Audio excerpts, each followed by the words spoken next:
You can't really deny the fact that the convergence of traditional and digital media has changed the way we interact. The evolution of the internet has changed the way we live.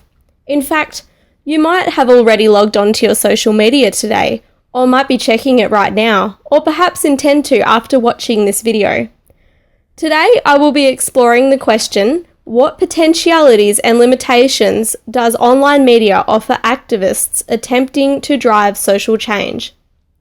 McCaughey and Ayers point out that only the internet allows an activist to distribute a message to thousands of people all over the world at once, and to publish information that is accessible from anywhere, anytime, at virtually no cost. One of the most powerful aspects of online media to help activists would be that it can reach large audiences, regardless of geographical boundaries.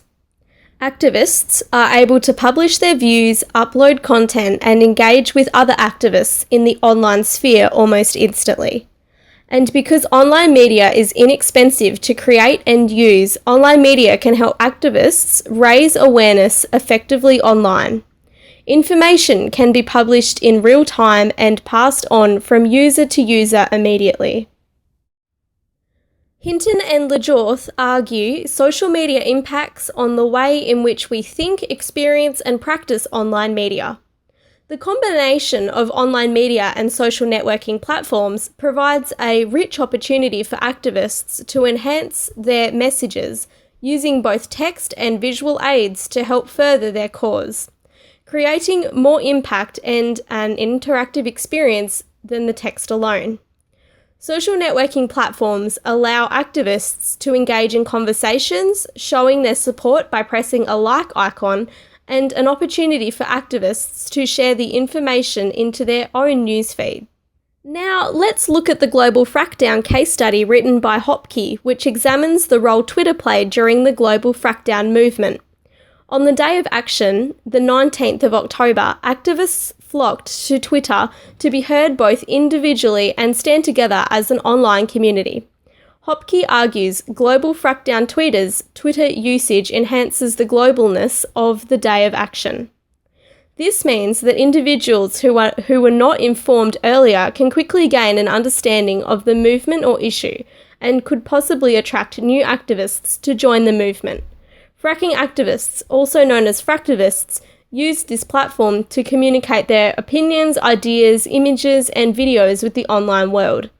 Many users posted images of protests and people holding up fracking signs.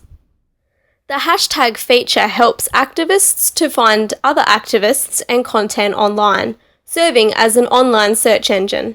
Hopke mentions the Global Frackdown hashtag was promoted by organisers to share information about the events affiliated with the day of action.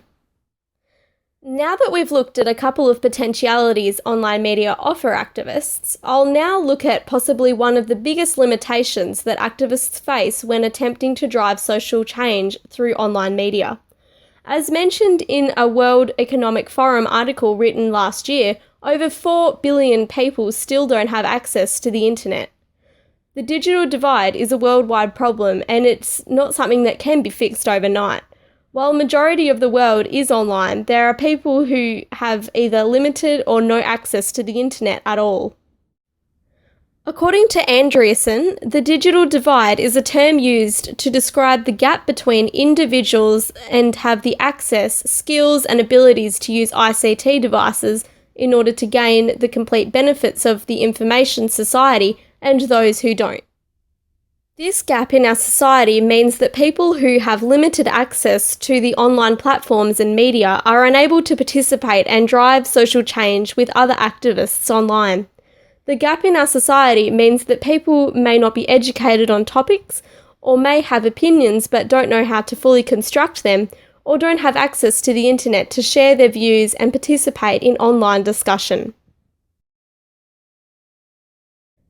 So people around the world who have unlimited access and can use online sources whenever they feel like it are the ones most likely whose voices will be strengthened and heard online.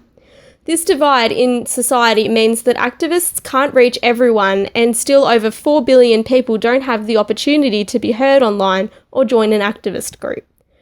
There have been many debates around the digital divide and on whether the gap will close, but the gap has existed ever since technology. How much positive change could there be in the world today or tomorrow if everyone had the same equal access to the internet? Gurevitch, Coleman and Blumler argue that in environments where access to information and communication resources is unequal, new communication technologies are most likely to benefit members of educated middle class.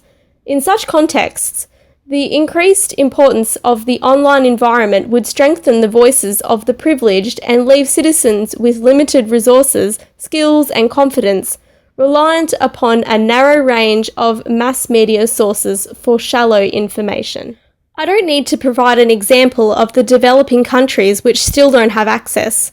Here's a thought. Next time you're walking down Flinders Street and you walk past a homeless person, could this person influence social change or share their personal story? How do they connect with people and do they have an online presence? Think about it. How is this person connecting to the world in this digital age? The world might rave about the connectivity of the online world, and so it should, but there are still many activists and people who cannot be reached using online media and contribute to the online discussion.